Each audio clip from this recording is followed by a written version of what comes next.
Okay, good morning all. So,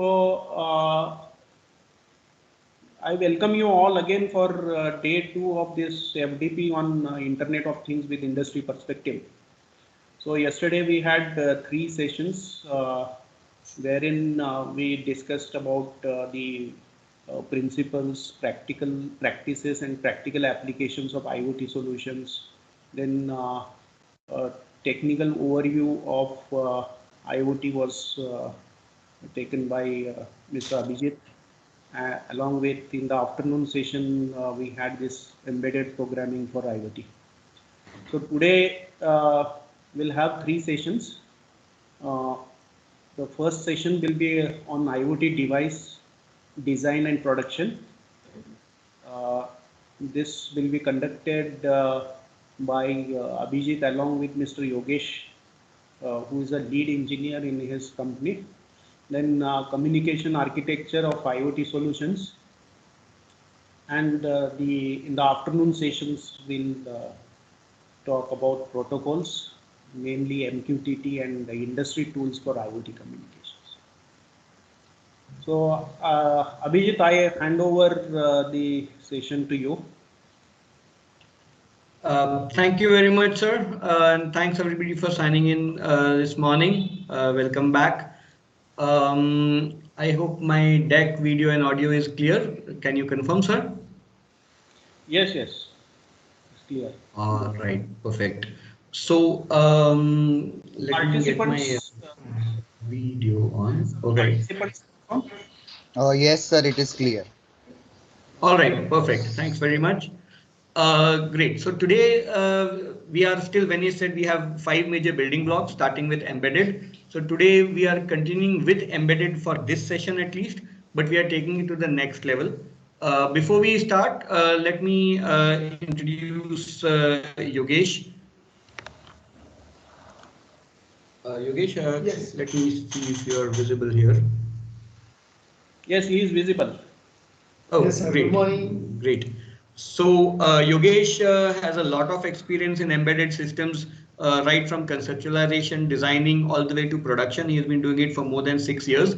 So I thought he's just the right person to for us to tell us how do you take your breadboarded application to a more production-worthy device.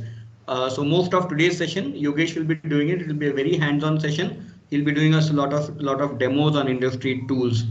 But before I hand off to Yogesh, let me do a very quick recap from yesterday, and then I lay out a process that we use when we start building IoT devices, and then hand over to Yogesh for the practical demo of the same. So yesterday we started off with basic breadboarding, that how do you get things. This is called a development stage, right, where we are just checking things out, whether our circuits work, etc., and we don't want to make anything permanent. So breadboarding is the right option for that kind of work. We did a few useful circuits yesterday, and then we migrated to using microcontrollers, right? Where we, rather than using too many components on board, we wrote a very simple embedded program. So just as a recap, an embedded system is a microcontroller plus actuators and sensors, plus some bit of code running that controls those actuators and sensors. And we went through a structure of what an embedded program looks like, right? And at the end, we had a working device where we had put a distance sensor, and we were printing out the distance in centimeters, at how far away an obstacle is from our microcontroller, right? So this is where we stopped yesterday. We had a working device kind of on a breadboard, right? Now today's session takes it to the next stage. How do we take something like this to something which is a very finished and ready to use production device? Okay, so that's what today's session is going to be. There's a process to all of this, right? It's an entire workflow in itself. When we start doing things, we call it a development phase on the breadboard. Then once we are happy with our proof of concept that the thing works, it does what we want it to do, we move and make it semi-permanent. That is, we take a zero board or a perforated board and actually solder components there, because we don't want to invest in a proper PCB design unless we can try it out, in the actual field conditions. Okay, so that's called a prototyping stage. And after prototyping, once we are happy with the prototype, we do a production variant, right? And today's session is this journey. How do you go from the leftmost piece of work to the rightmost deliverable product? There's a process behind this. Let me just walk you through what the process looks like. And there's an industry tool associated at every step of this process. All right. First and foremost, there's a circuit design element. So yesterday I said, the least thing you should do before you put out a breadboard circuit is write it out on a piece of paper. Then we collect the bill of materials and we assemble them on breadboard. Many times things are not as simple as just a 2 or 3 loop circuits. Things can get quite complicated. So this is where your circuit design tools help, that you can do all of this on an online tool or a desktop tool and see, you can feed it different values of the parameters and see how the circuit responds. Okay, so this is the first stage when we start building an IoT device.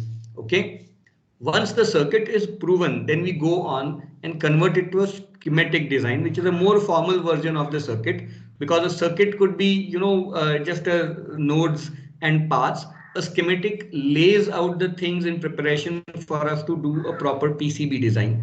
Okay, that is followed by a PCB layout, which it takes the original circuit and then a lot of other parameters come in. For example, where should the components be placed? Because in circuit we don't care about, where will the button be, where will the sensor be, where is the radio antenna sticking out. But when you start putting it out on a PCB layout, it becomes important, because it becomes more important where the display will be, where the antenna is sticking out, etc., etc., etc. Okay, so other considerations come into play. Somewhere you might have an AC input in a PCB layout, so you need thicker copper traces there. Somewhere you have just a 3-volt voltage, so you have much finer copper traces there, etc., etc. So we'll talk about all those things in this session. Now, once your PCB layout is ready, it is just a computer program, right?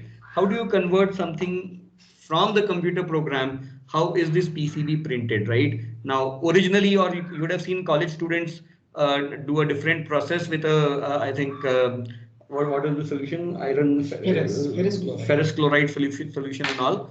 How that process has evolved into a more automated computer-based solution that we will see. Okay, so from the PCB layout, you generate a digital representation of your PCB board, which is called the international standard is called a Gerber file specification. So these are the bunch of 5 or 6 or 7 files which we take and give it to the PCB printers through a machine. They loaded it as a file, and at the end of that process, we get a fully printed commercial grade PCB like this. All right.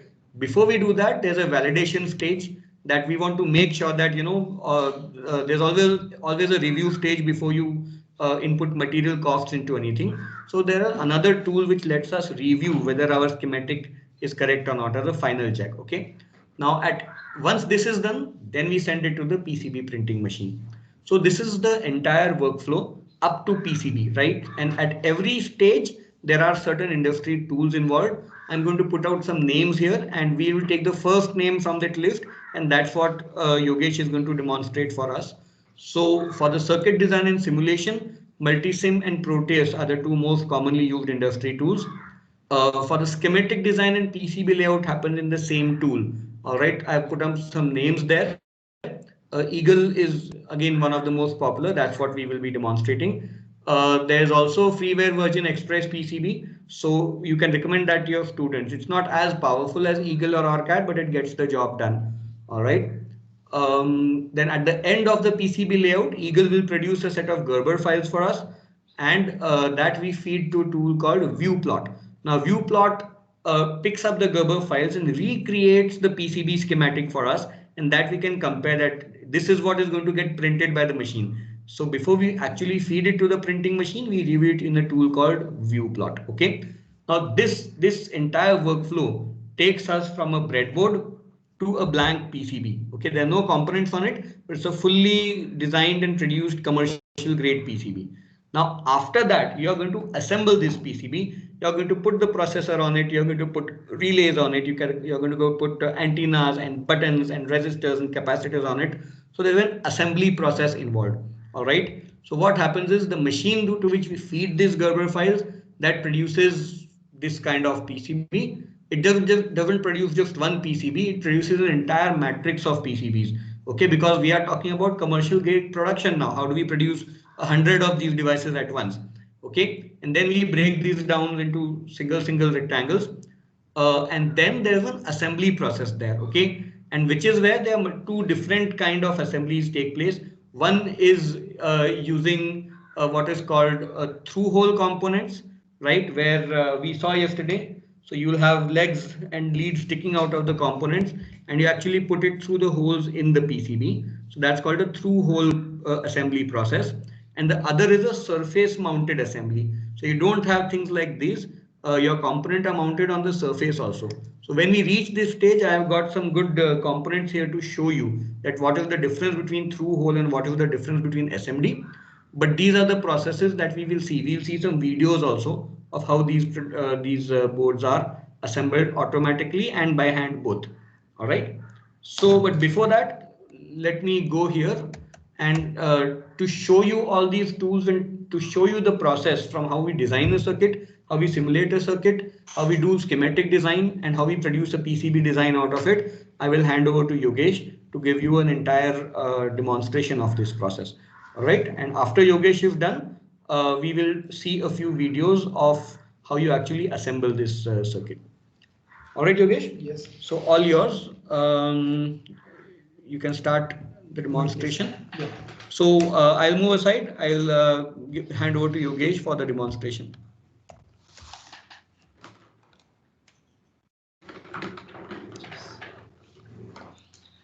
Thank you, sir, to giving me this good opportunity. Good morning, all my respected teachers.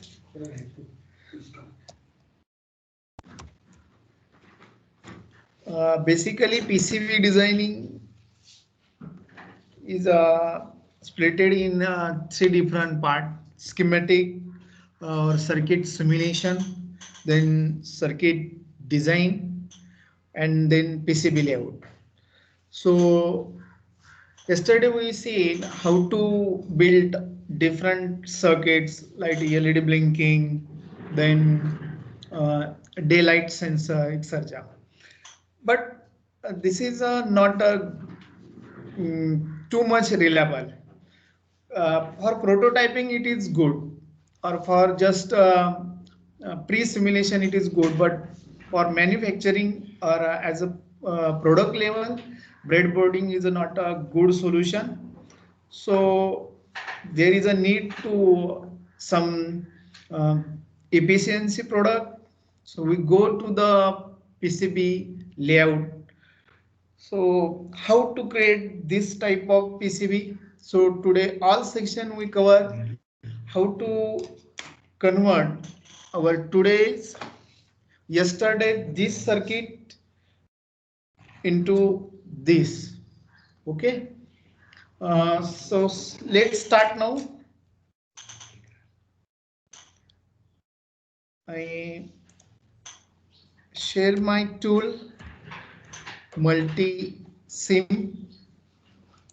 Multisim is a very good tool for circuit design and simulation. It is not a free or open source, but you can use demo version of Multisim.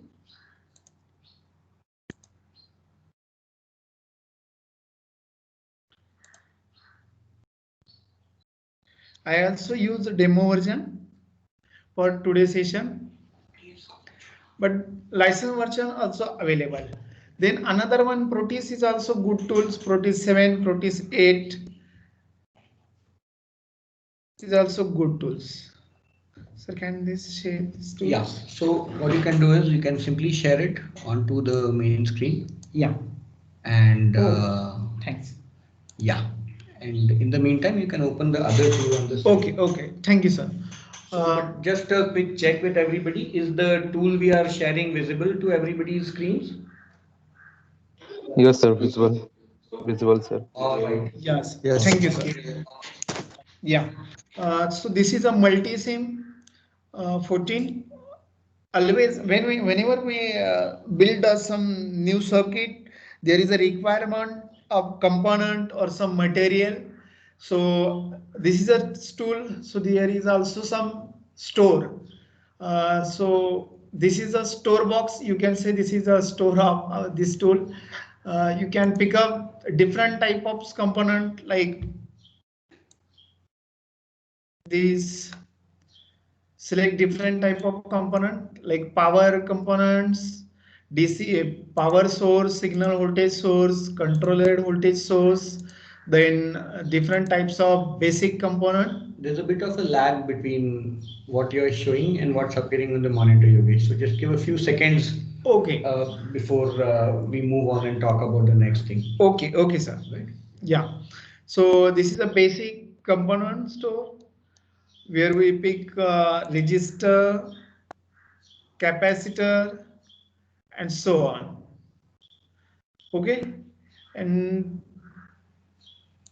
this is my workplace where we can design a circuit and simulate it.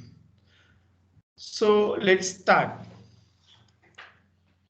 Always in programming we types like a hello world and print it.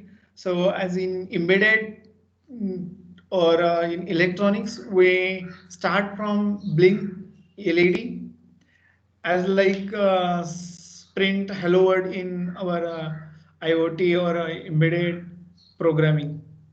So first I get one LEDs. LED is a parameter of diode. So here we require to switch from basics to diode, and it shows different type of diode.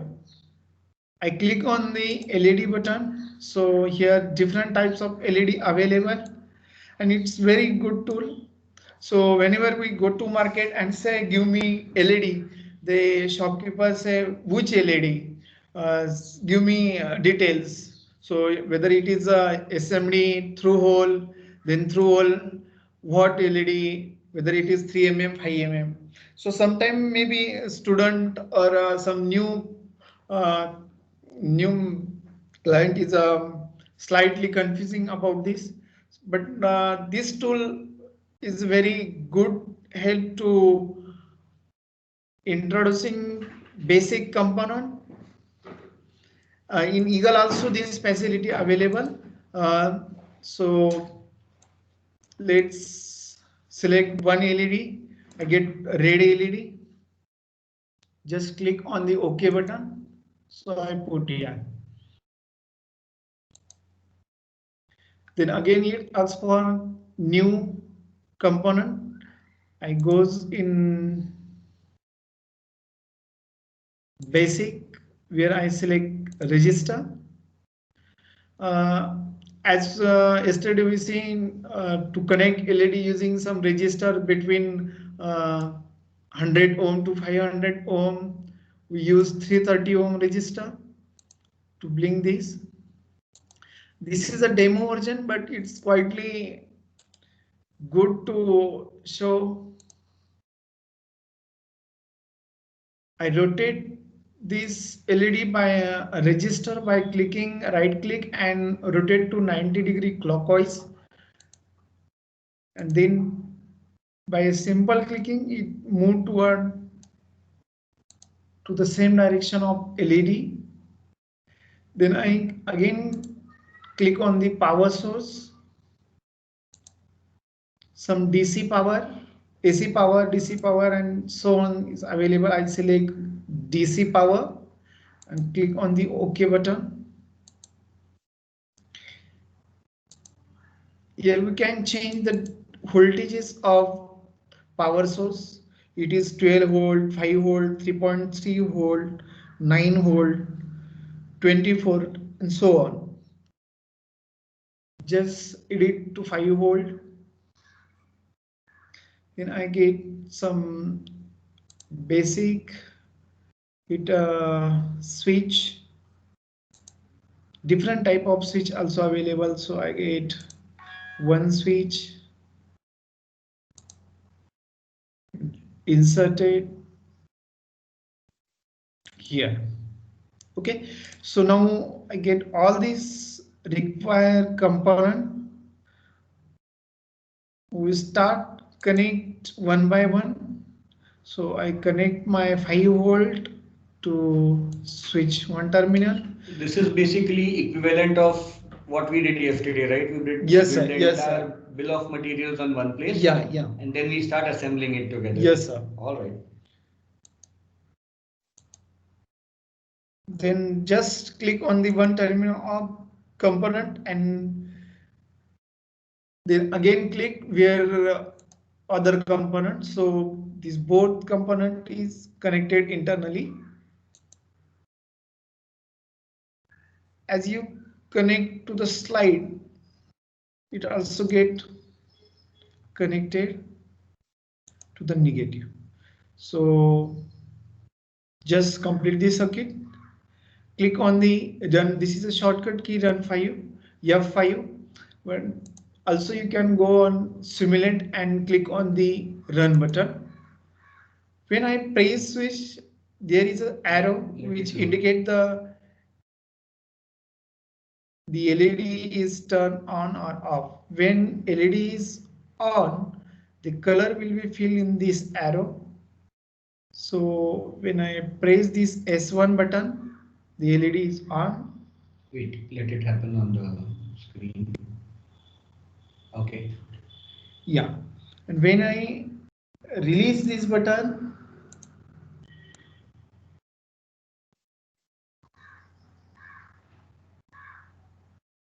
the LED is off. So this is a basic circuit simulation.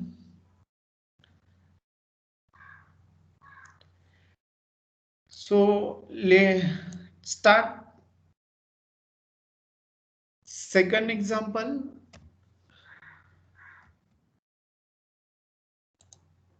Just I stop simulation and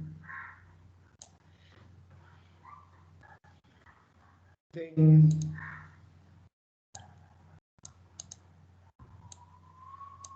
yesterday we see how to build daylight sensor.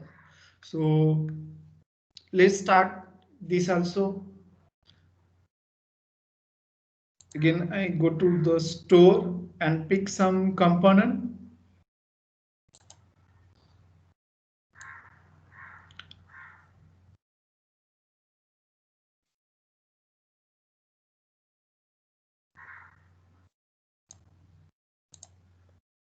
As I say,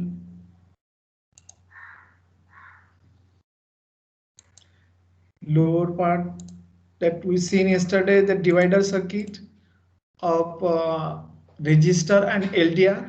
So I get 100K register. In this simulation, LDR may be not available. So instead of LDR, we use potentiometer, which is also variable register.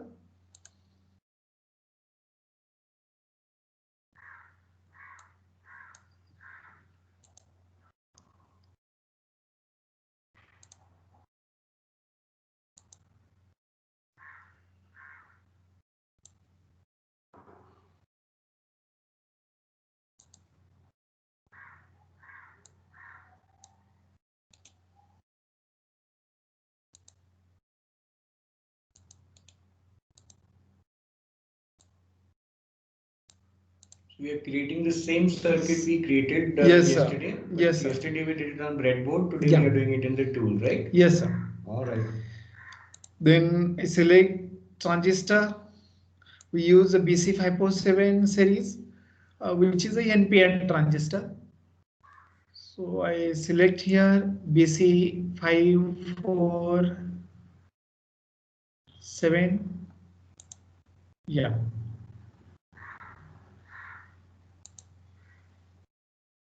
And simply place below. There is a symbol which indicate this is a emitter terminal, middle is a base, and this is a collector. Sometimes symbol in simulation it's very easy to how to identify which is emitter or which is a collector.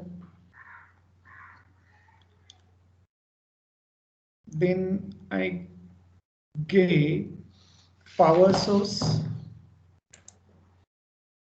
gain DC power, and simply place here.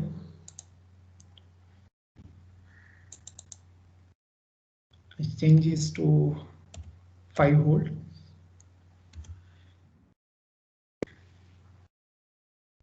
So now start connecting all component.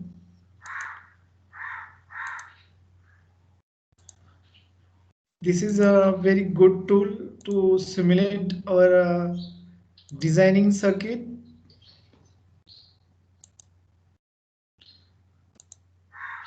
And it's very good habit to check whether our designing circuit is run properly or not before making PCB layout and sending it to production. Because it is a method of cross checking our circuit designing.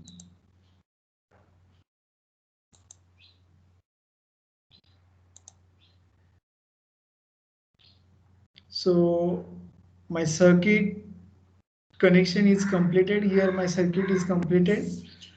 I click on the run button. So start simulation. It's work. Yeah, it's work. This is a demo version, but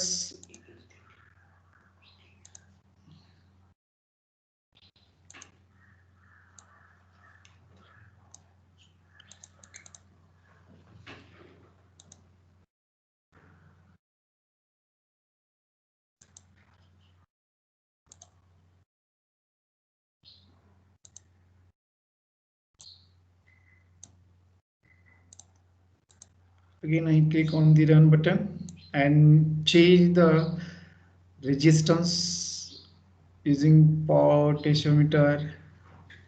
Yeah, it's work. So yesterday we do it on breadboarding and today we use a simulation. This is a very good tool. But at percentages, you're basically simulating how much light is falling on that area. Yes, sir. All right. So this is an overview of how to simulate our circuit in multisim. This also done in Proteus also, but multisim is also good platform. So we'll choose a multisim. So next step, we start how to design this in Eagle. Okay, so I'm share my other screen. This part is cover circuit design and simulation. We use a multi-sim tool. Then next step is a schematic designing. Actually, schematic design and circuit design both are same or even equally. But in some tool, PCB layouting facility is not available. Like in multisim, we cannot create Gerber file. But in Eagle, we can make circuit designing as well as PCB layout designing and Gerber file also. OrCAD is one of the best tool which give all these facilities, that is simulation as well as schematic design as well as PCB layout designing and generating Gerber file. But this is a not free version, it is a paid version. And we in my company, that is Copper Cloud, use Eagle license version. So we use Eagle for schematic design as well as PCB layout. Then another pad and Express PCB also good tool to make our PCB layout. So let's start schematic design in Eagle. So I share my next tool. Eagle is basically easily applicable and graphical layout editor. As his name say, it's a very good tool. It will open. Otherwise, too many versions will get open. Yeah. So while the tool loads, right? Yesterday Yogesh and I were also discussing that, why do we have to do circuit design in both places? So I think it will be good to share that perspective also, Yogesh, right? Yes, sir. First we do circuit design in Multisim, and then we do the similar circuit design again in Eagle, right? So can you share perspective why we do it in both places? Yes, sir. Yes, sir. Because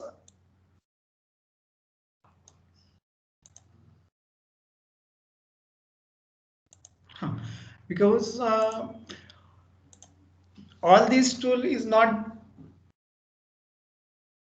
provide all the facility like circuit simulation, schematic design,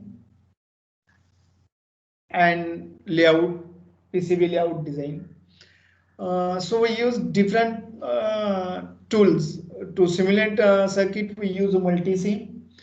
To PCB layout designing, we use Eagle. But without schematic, we can't. इतना hang करने लग रहा है कभी कभार, समझ में नहीं आ रहा क्या है। रैम कितना है इसका? 2 GB है। या जैसे TMP वाला टेम्पर्ड वाले फाइल आप हटा देते हैं और सब डिलीट मारना, जितना कुछ है इसमें तो देखो डिलीट भी हो तो मैं हटा लिया। जैसे हमेशा मॉर्निंग में जब इसको ओपन किया कीजिए, रन पे जाके जितना TMP लिख करके टेम्पर्ड फाइल को हटा दिया कीजिए, और जब आप इंटरनेट यूज करते हैं तो ब्राउजर का सारा data. All right, I think carry on. Yogesh. Yeah. Thank you, sir. There is some background noise. Okay. So we use. So in a nutshell, Multisim is much better at circuit design and simulation. Eagle does other jobs better. Yeah. But to produce the PCB layout, you still need a circuit. Needs, right? And that's why you have to just not the simulation part, just the circuit design we have to do in Eagle again. Yeah. So normally how we are using it is before we put stuff on the breadboard or the prototype board, we do all the work in Multisim. And just before we are doing the professional PCB design, we recreate that circuit in Eagle, create a professional PCB, and then send it for printing. Yes. All right, perfect. Yes, thank you.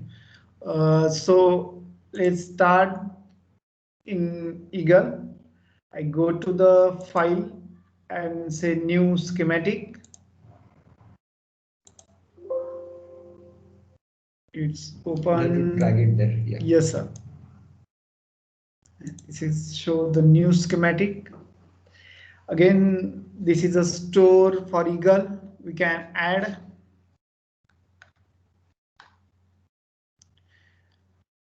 Add component in this folder. I'm not opening the library, so it says some warning. I go on the, this is a store of Eagle. We can add different component in our schematic by clicking the add button. First, I use whatever component we require. In Eagle, it's necessary to click on the library button to use all this. So I go on my library and click on the Copper Cloud folder, which having some component, and click to use all. So it give me permission to use all these component. I think this feature is mainly because it lets you create predefined sets of components. Yes, sir. Because ultimately what we find is you're going to use the same sets of components in different applications. So it lets you create a library out of them, so it becomes easier rather than picking them up one by one. It lets you import the entire BOM at one place. Yes, sir.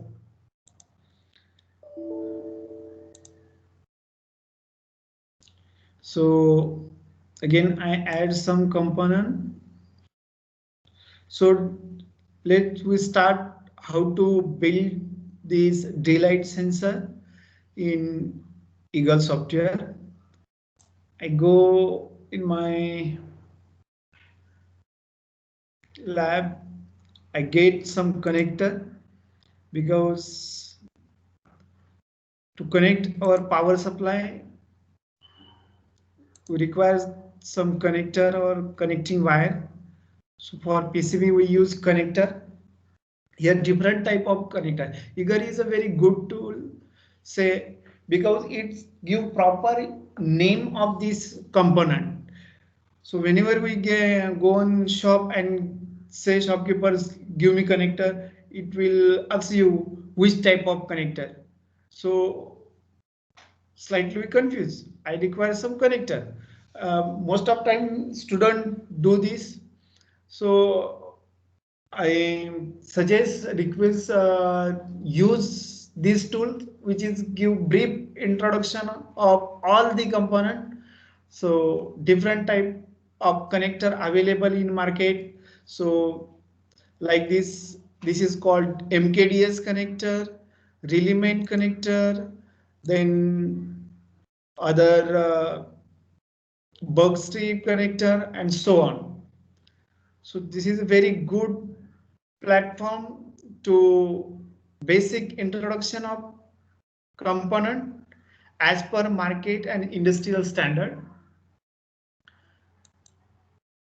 I think the second major benefit is that, we said BOM, right? Bill of materials. So Yes, you can sir. directly export a bill of materials document. Yes, sir. As a PDF or as a document. Yeah, and yeah.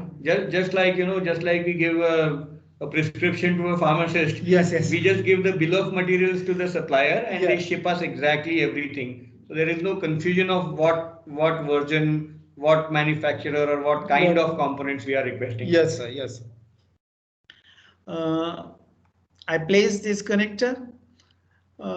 This is a blank sheet, so I click on the grid, because when we assembly some circuits or some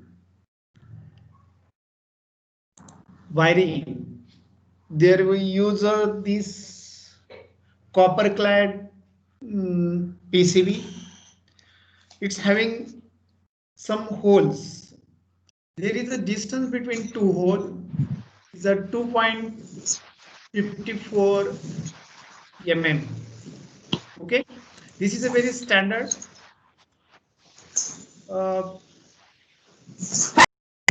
Because all the spin in DIP module, that is dual inline package, having this distance. So our zero board also same place. Here I bring my grid, so we can connect our component very easily. Then again I go in diode and pick up the LED. In simulation, we just click on the LED and get it. But in Eagle software, when we click on the LED, it's asks which type of LED, whether it is 3 mm LED, 5 mm LED. So it is a very good tool which give real information of this component. I place this here. Then again, I go in library and select RCL, which means I keep some resistor, capacitor and inductor in one folder, which give name RCL. Again I select register. Then in register, different type of register available, whether it's pot, potentiometer, and in as per a rating of is watt, whether it is half watt, quarter watt, full watt, double watt, and so on. Just slightly people confusing which type of watt. Normally we use quarter watt resistors, and in quarter watt resistor I select this 8 mm SMD, yeah, deep. So I select deep component, which is very easily for assembly as well as soldering. Then I get some other register, which is dividers. So this is we are creating a voltage divider, right? Yes, sir. From yesterday's circuit. Yes, sir. All right. Here we use LDR, but many times the LDR is fitted at the top of the body of enclosure or other side of enclosure. So we again use a connector facility to extend our LDR to long range. So I put here some connector again. So this all the consideration in schematic, how to give all this facility.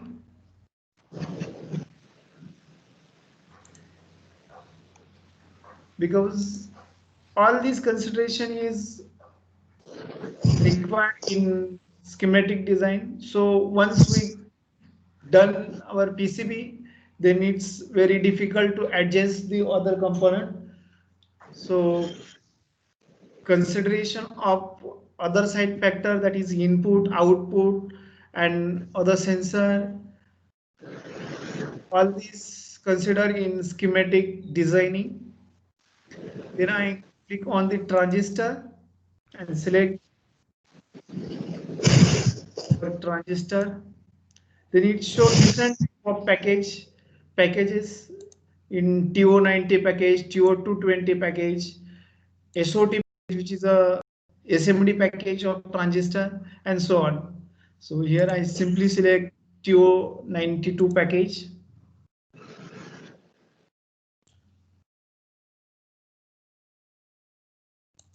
And just I start to connect it from my basic component. It's a register. Connect I one by one by clicking one terminal of this component to the another terminal of other connected component.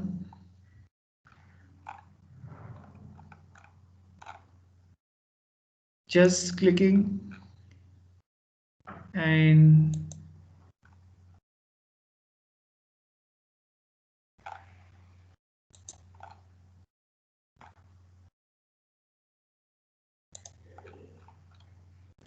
so it's very good tool.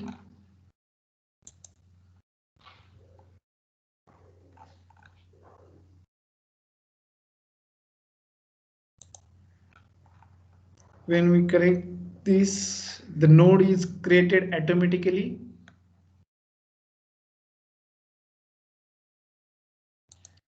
Move this register. I think this is very analogous to, putting wires on a breadboard. Yeah. Just that we are doing it on a tool, and that helps us because that can directly be fed into the PCB manufacturing process. Yes, sir. There is also facility to check whether this two component is connected properly or not. So in Eagle we can easily check. Once I complete, we show which component is connected or not. So it's give show button which show which component is here connected. When I click on the show button and then click on the path, it's highlight the connected component. The one terminal of register and one terminal of LED is changing the color. It means the both component is connected properly. Again, I connect here. Yeah, it's connected. It's connected. So by mistake, sometime it's not connected.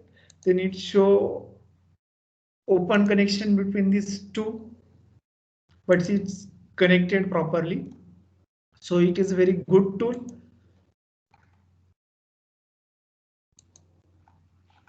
Then I finally connect my device divider input to base of the transistor. So this is a basic of schematic designing. There is also one facility available to arrange this schematic in a proper format. So I click on the smash button and click on the group. So select whole circuit, right click and smash group. It's give me permission to change or move the name of the component. So I can easily change the name or move the name of component.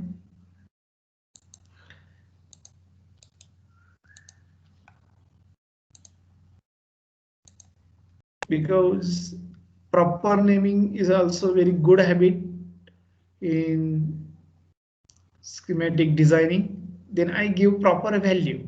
Here is a one symbol which give name, that is R2 is highlight, and near is same symbol of register where 10 key is highlight, which give means value.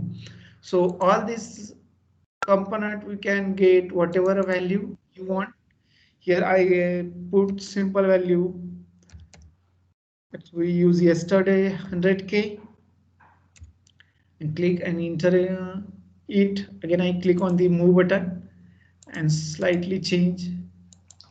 So this is Abhijit. Why it's so important to put these labels on your PCBs is because most of the times the people who design the board are different from the people who assemble the board, that is put components on it. Yes, sir. So if we label it properly, then the people who are putting there just read what's written on the board and put the appropriate component on it. So it's very important. We recommend that we should label all our boards, put as much detail as we can onto the board. Yes, sir.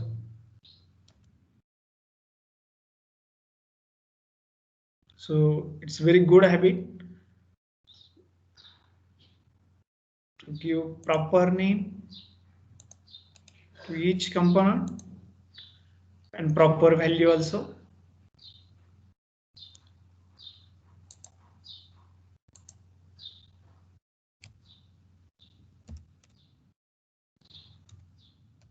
So I complete almost all component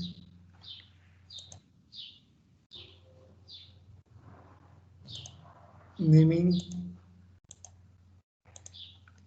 Yeah. So we complete our schematic. So now let's start how to make this layout in PCB. How to convert our circuit into PCB layout. It's give me the blank sheet and component used in. It has picked up all the components that we put in the circuit design. Yeah. And it has given it to you on the PCB. Yes. Right? All yes. right. So how do we design the PCB from here? Yeah. So I check my connections once again. Yeah, it's connected. This is not connected. Okay. So I click on the button. Again, I connect it.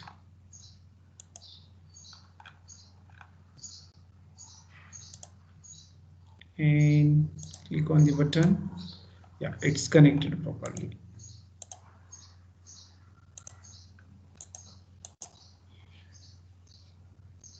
And I switch here schematic to board.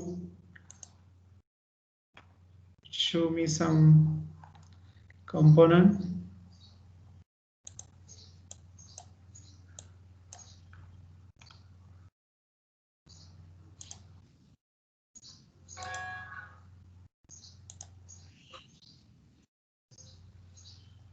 You can show an existing. Yes, yes.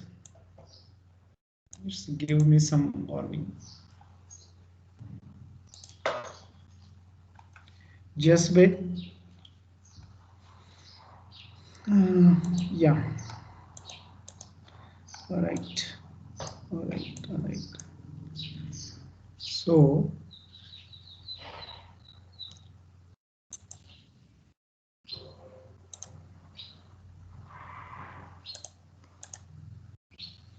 it for goes to board. I save this file, give the name,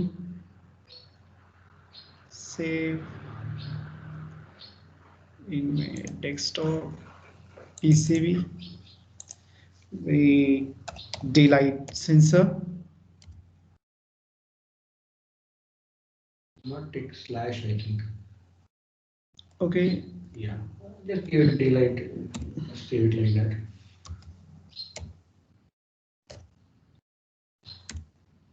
Save it. And then goes to board. Yeah. So this is a blank board. Again, we go on grid button. By default, it is off. We click on the on button. So it's very easy to design layout. I convert the unit into mm and just zooming to this. So I easily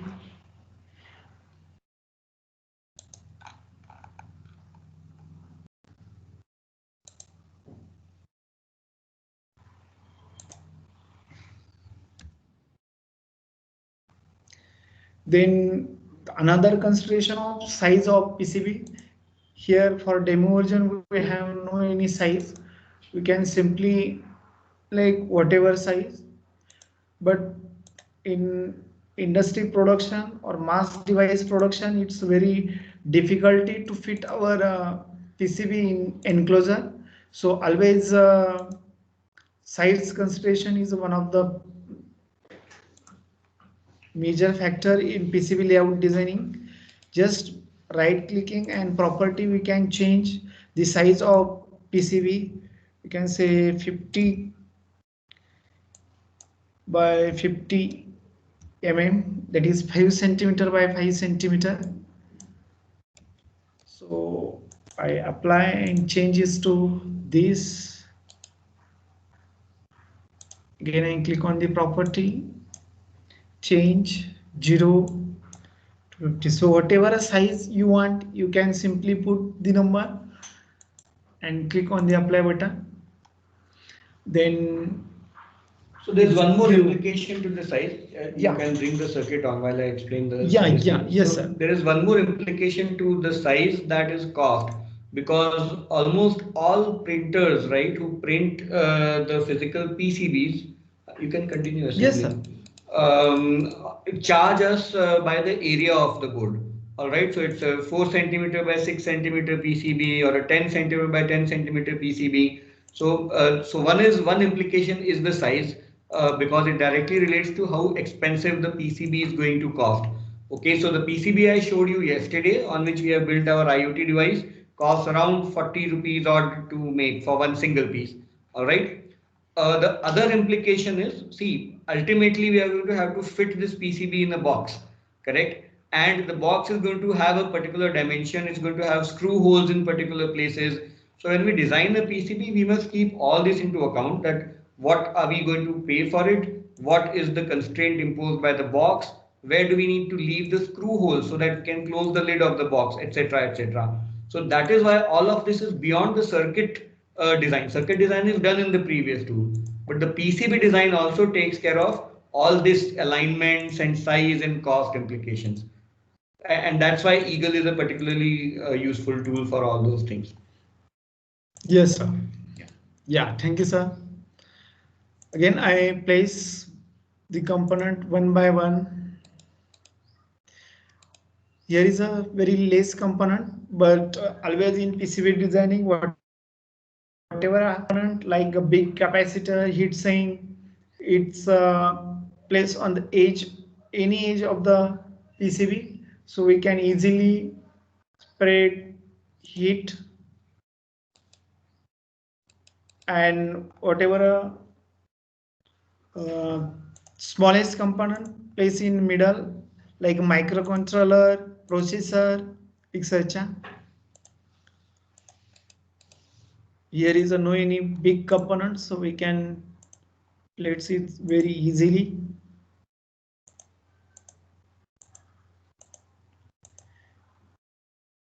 Place. Here is a display option which give facility to whatever a layer or whatever a surface of PCB you want to show or not show. Just clicking this tab, I click on the B place, that is bottom place, bottom name, and both value. So when we apply, the value will hidden.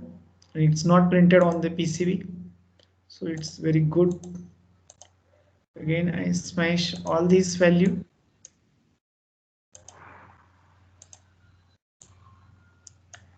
By grouping this name, just move one by one.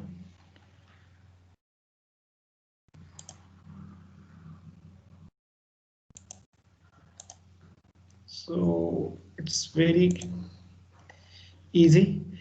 There is one option Ratness which give simplified path, and let's start PCB layout. There is a route option, and when we click on the route option, it's give width as well as diameter of pad as well as drill of pad. So I select the track width 0.8 to the track width is basically depend upon the voltage and current rating. As per my experience, we use 0.6 to 1.2 for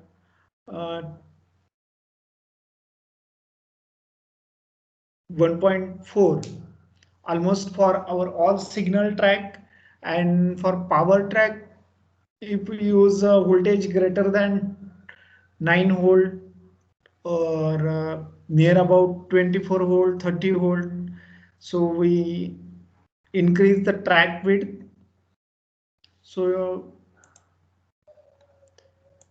the heating and over current can easily flow it on your track. Let's get to Gerber quickly because we Yes, have to sir. cover the production process also. Yes, sir. Yes, sir. So we start like this. Never use 90-degree angle in track width, because in mass production or in screen printing production, it's make cut. So always it's very good habit to give 45-degree angle. There is a some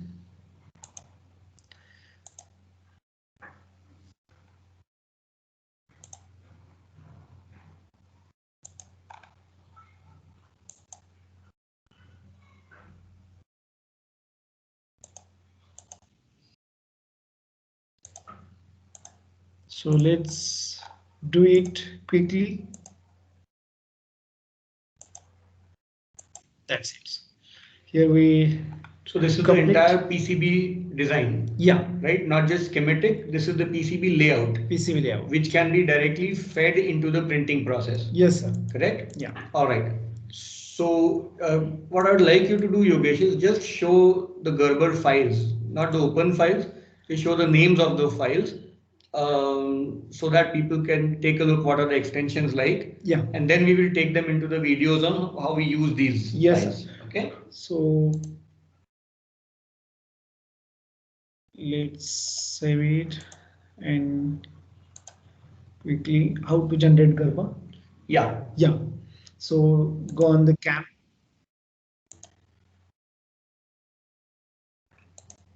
Driver.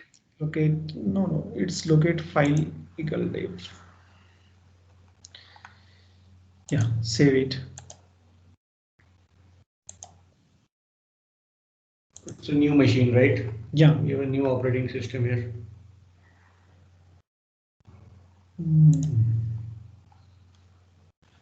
Just save it and go on. And local file eagle dot. No worries. You can talk about the Gerber file. Yeah.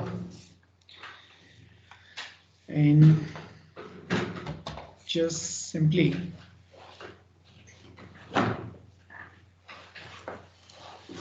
So you want to tell about the Gerber files? yes, sir. So Gerber file is a basically CAD file which show the com site, shoulder track, shoulder track, then legend, that is the name of the component on top side, name of the component in bottom side, and mass area. So Eagle file have a 6 to 9 Eagle Gerber file having 6 to 9 file, that is all these one layer to layer combination of PCB.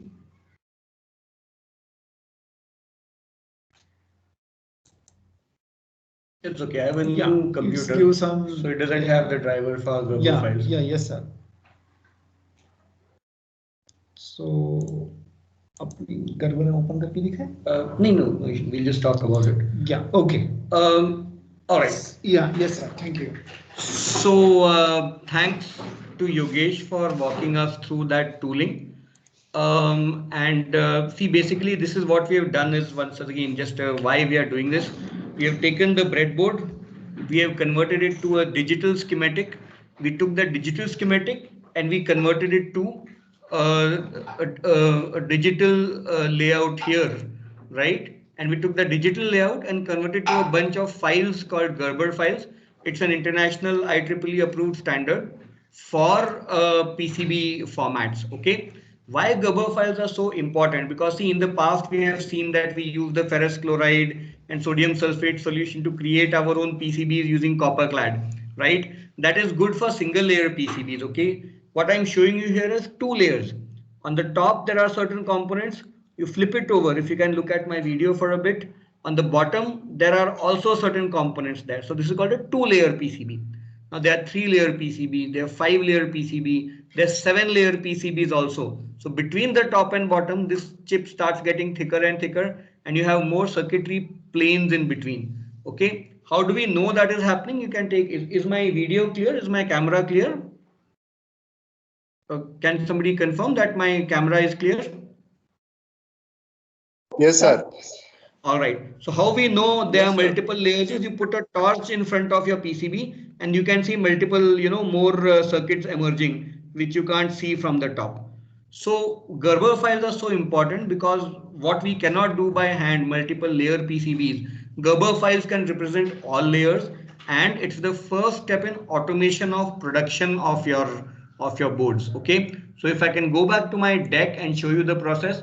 This is where we are. We have a set of Gerber files, 5 or 6 files or 7 files, depending on how complicated how many layers your PCB has, right? From there, you print it to a CAD machine, which is entirely only designed to convert Gerber files into something like this.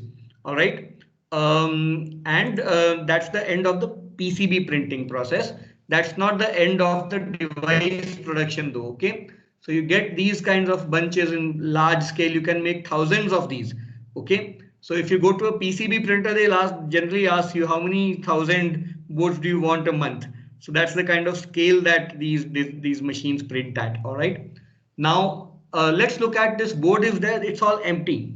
There are no components here. From this board here, you want to come to a state where you have this entirely furnished, all the components nice and properly put in place.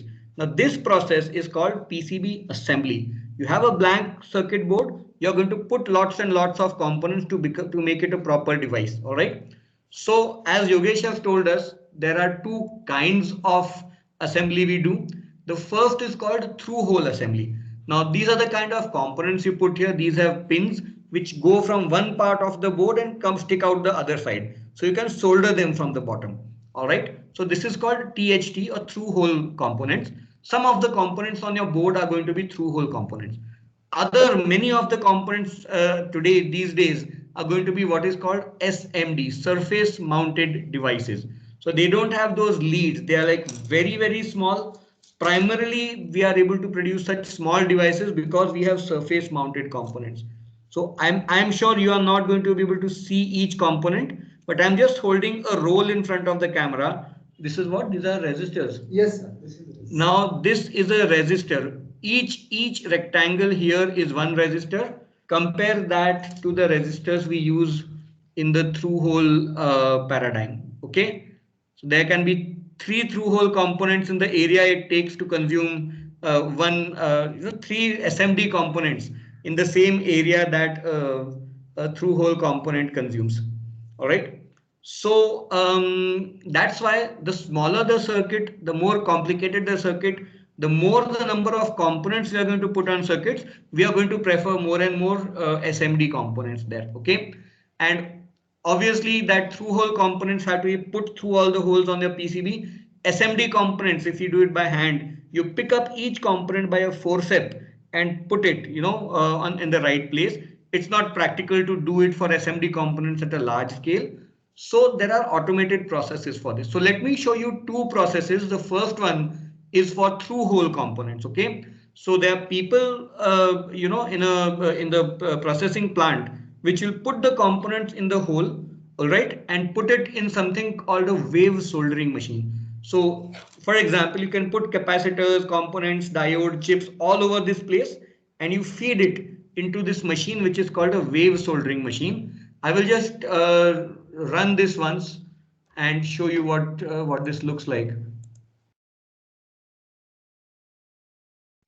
Let me run this video.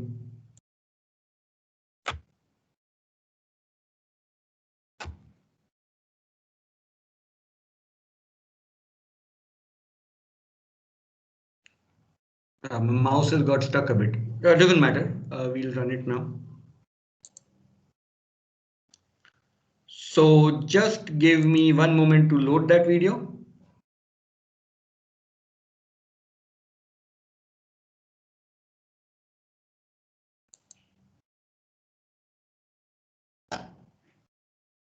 And just like the wave soldering works for through-hole process, there is another process for your SMD components. So let's look at them both.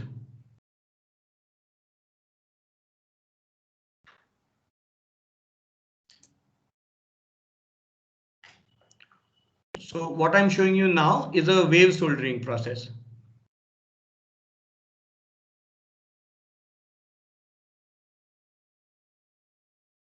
Let it load. Yes.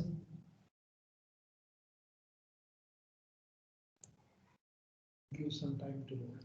Yeah, it's taking more time than it normally takes. Yeah. All right. So what you see is there's an empty tray out there. So when you load a tray of blank PCBs, right, the tray fills up with molten solder. It's called a solder lake.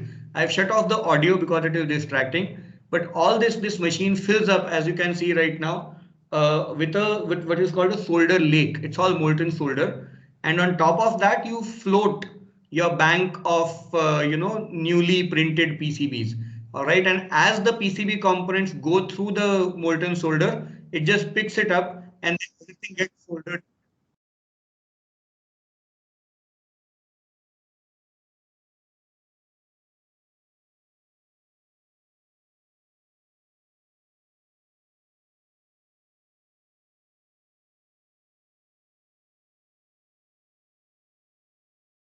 All right, so if I can play that once again for you. Yeah.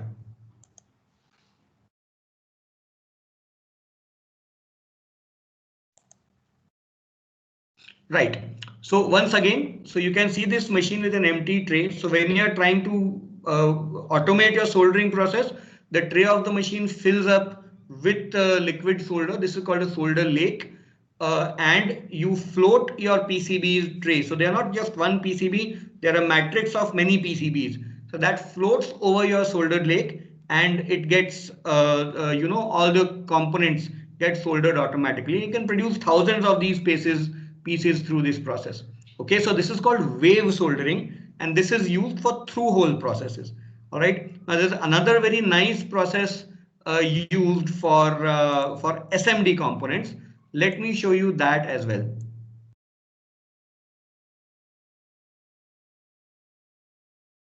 So SMD, to be honest, are too small to be put through something like a wave soldering. So one component might even be less than 1 millimeter long.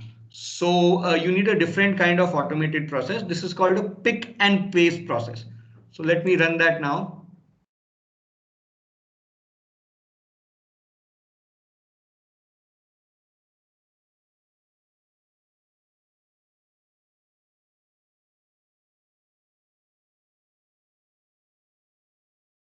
So once again, these come in all sizes.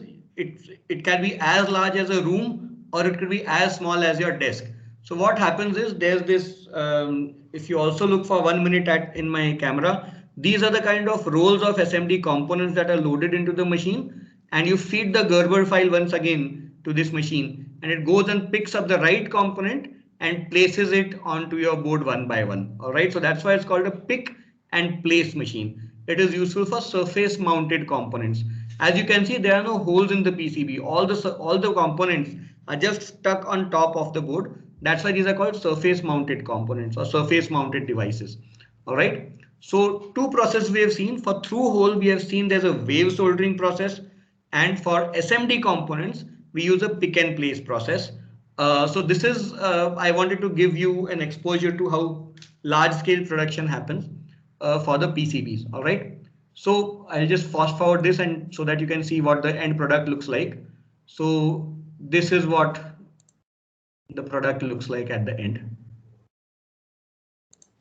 All right. And all of these are SMDs.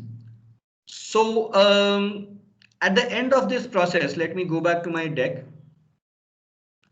At the end of this process, what we have is a fully assembled PC. It's not just a printed PCB. It's now a fully assembled PCB as well. Yeah, let me go to the next one. Right. So we are at a place now. If you look at my camera feed.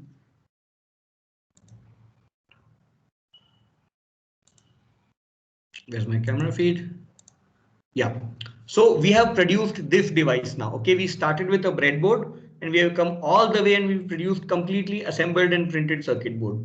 We are good. Engineers are happy. Customers are not happy because customers don't appreciate how much hard work went into printing this. What customers need is a nicely enclosed box. It's not just a matter of making the device good looking. It's also a matter of functionality because you have to account for environmental factors. Most often, right, you want your devices to be waterproof, dust proof.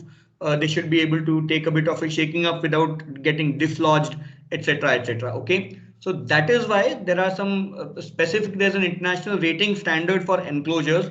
It's called an IP standard. IP stands for intrusion protection. Okay, and there are primarily two parameters they look for. One is how much dust proof your enclosures are, and second is how much waterproof your enclosures are.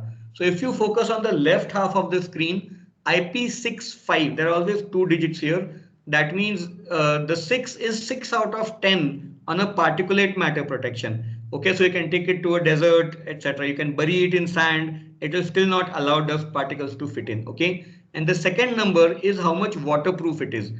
5 out of 10, it is waterproof.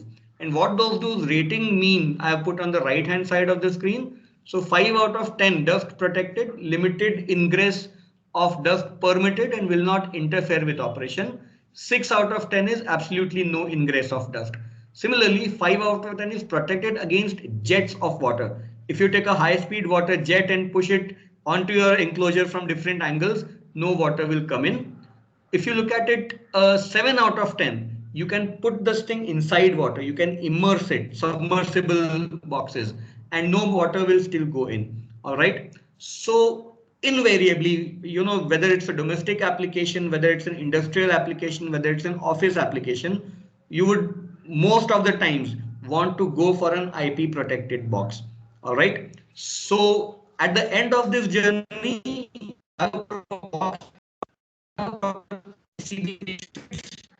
the right way in this box with all the screw holes and all. Take it for you have assembled the PCB with all the components. It goes into the box. Let me open this box and show you. Right. So this PCB has been printed accordingly just through the process Yogesh and I just showed you. It goes into this weatherproof box and now your device is ready. Okay. So what we can see now is all of this is part of the embedded device. The first few things were how do you do the electronics part of it, and then we came to how do you produce it, and then we came to how do you put it in enclosures that not just look good to your clients, but they are also functional because they protect your device. Many times when we go to client locations, we take a checklist with us that does this machine spill oil? Does this machine have moisture? Do I have to deploy my device in the open where it will be open to wind and rain and snow and everything? All right. So all those things come in. That's why when you're in the morning, Karthik sir said that, you know, he's hoping that his students will you know, start the IoT project in third year and continue it in fourth year. So even if you don't do it at a fourth year, it's very important that our students know that these things exist. And without taking these into account, we can't start bringing a product or a, you know, or a service and start deploying it in real life. It will work in the lab, but if it's to work in the real world, you have to get to all these stages we have seen, right? So this is where we stop on the embedded and the device side of things. That is the very first layer of IoT, the first building block of IoT. Now, what do we do with this device? The device is built, it has communication capabilities, it has the IoT functionality for sensors, actuators. It is weatherproof, it can be put in client locations, but it's not talking to anybody yet, right? Now we need this device. Just like we did on the breadboard yesterday, we want to capture data from the real world using a distance sensor, and we want to send that data to another device now. Okay, I think that's going to be coming up in the very next segment, right? So this is where we will leave production of devices behind, and we'll start talking about how these devices work as a team with other devices, with people, with cloud, etc., etc. So thanks, Yogesh, for conducting this demo for us. Yes. And any questions, me and Yogesh will be happy to answer now. Yes.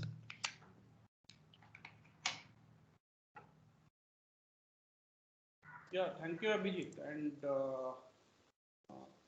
if Yogesh also did a great job today. So if you have any questions or the participants, you can ask them. We have 10 more minutes before we can end this session. Good morning, sir. Myself Rajat Kumar Divedi from Vinayaka Mission, Chennai. Hi, Rajat. Hi, good morning, sir. Sir, actually, we can make all this circuit diagram with the help of all the components. Whether we can have the inductance and all these things also, we can make it for antenna related work or something else. Yeah, we can. Yes. Okay? Yes. So we have just shown the components today that we were using for yesterday's breadboarding.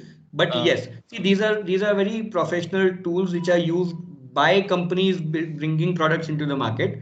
So any component you can think of, including inductance based, they will be there. The only difference is sometimes what happens is if you're using a free version or if you're using a licensed, you know, trial version, they don't let you use all the advanced features in the trial version. That's why some people don't see it. But the fully licensed version will give you all these options. Okay. So depending upon each and every, suppose simulation, first of all we can think, then after that we can go for PCB design, sir. Sorry, can you repeat that, Rajat? We can do first the simulation and we can execute the output. We can see that one, sir. Yes, exactly. So the way we look at it, the circuit design and simulation lets you come to a breadboard. like it's like this. Why even do breadboard if you can do simulation? So first you do simulation, then you do a breadboard to make sure with the real components the thing works, and then you do the PCB thing. Okay, okay, okay. Thank you, sir. Thank you, sir. The more you can accomplish in simulation and breadboard, the less time the entire project will take, and the less cost, the materials cost, the hardware cost will be less. So as much more you can push to the left of the process, simulation, circuit design, breadboarding, your project will go that much more smoother and cost that much less. Okay, okay. Okay, thank you, sir. So this is your mail ID why value on 77 Gmail. I can send you the some details suppose required. Oh, Thank you, sir. absolutely. Thank you, sir. Thank you. So, Hi, sir. This is yeah, Shaktivel from JPR Engineering College, Chennai. Hey, hi Shakti. Tell me. Sir, I already use Proteus for designing circuit diagram simulation as well as for PCB design. Just what is the preference given to PCB design software, sir? Which is a Proteus is best to. Yeah. So see what happens is this is if you ask a programmer is Python better or Java better, it will come down to what is their experience and what they are more proficient in. As we see it, Gerber file in Proteus. You can? Yeah. You can? Yeah. All right. So there are all these teams more or less have similar capabilities, okay? But some of the things Multisim does better than say Eagle. So Multisim does simulation better, Eagle does not. Eagle does Gerber file, but Multisim cannot. Proteus can also generate Gerber files, okay? But how good the user interface is, sometimes the pricing also matters. What is more cheaper, Eagle or Proteus? Eagle is cheaper, right? So Eagle is cheaper, so Proteus is going to have some more advanced versions for which they are charging more. But see, look at it this way. For 9 out of 10 projects, you can do it in Eagle, you can do it in Proteus, you can even do it in OrCAD. Which is better comes down to, that 1 out of 10 kind of things and people's individual preferences. Okay, sir. So any free softwares available for PCB design? Yeah, free PCB, right? Let me go back. Express PCB. So let me show you the name of that tool. That is pretty much the only free tool that we found worthwhile that still gets the job done. All right. There are many others, but I don't find them very good. So Express PCB, it will not have as many features as Eagle or OrCAD or Proteus, but it will still get the job done for most of the projects. Yeah. Okay, also, thank you, sir. PAD is but not free, right? Not free. Yeah.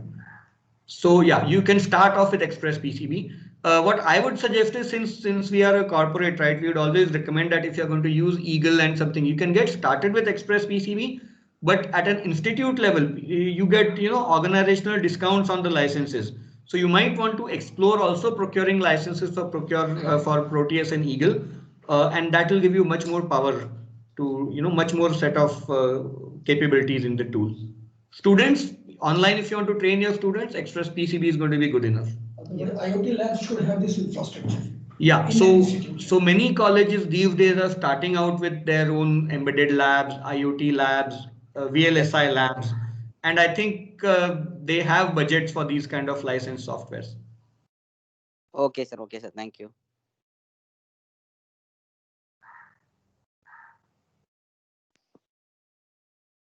So let me share our one of the biggest challenges. I'll tell you. We have spoken about all of this. We have spoken about a lot of technical things, some hardcore circuit design things, right?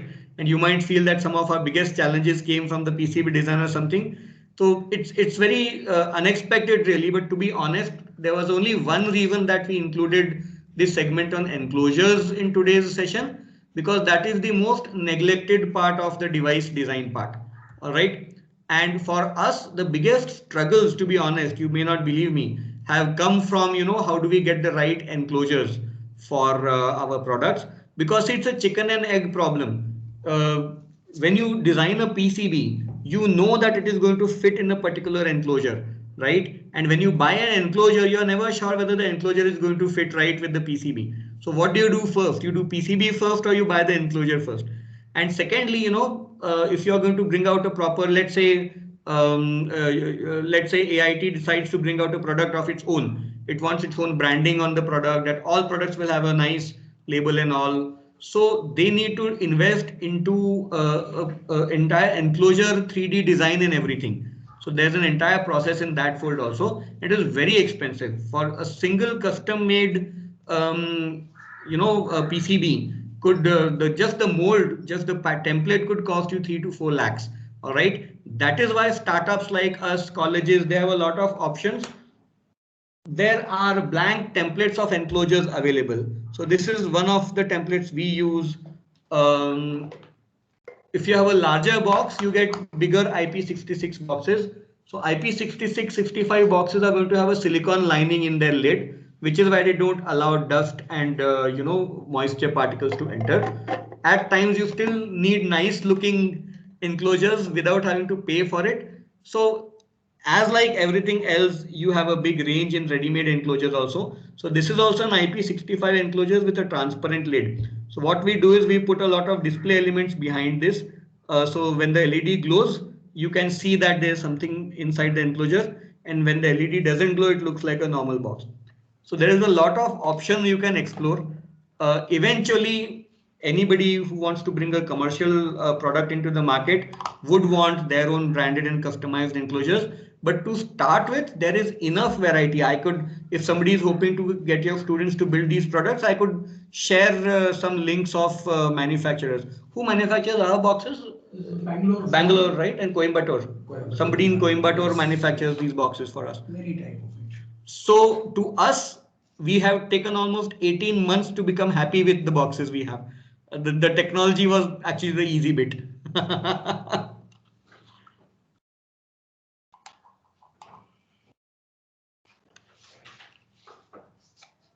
Right. Any other questions from anybody?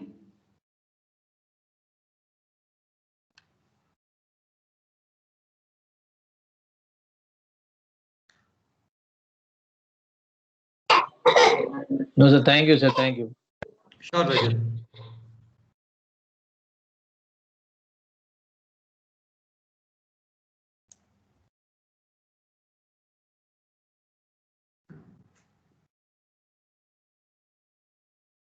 So, Patel sir, then I will hand over back to you and we can reconvene for the next session at that time.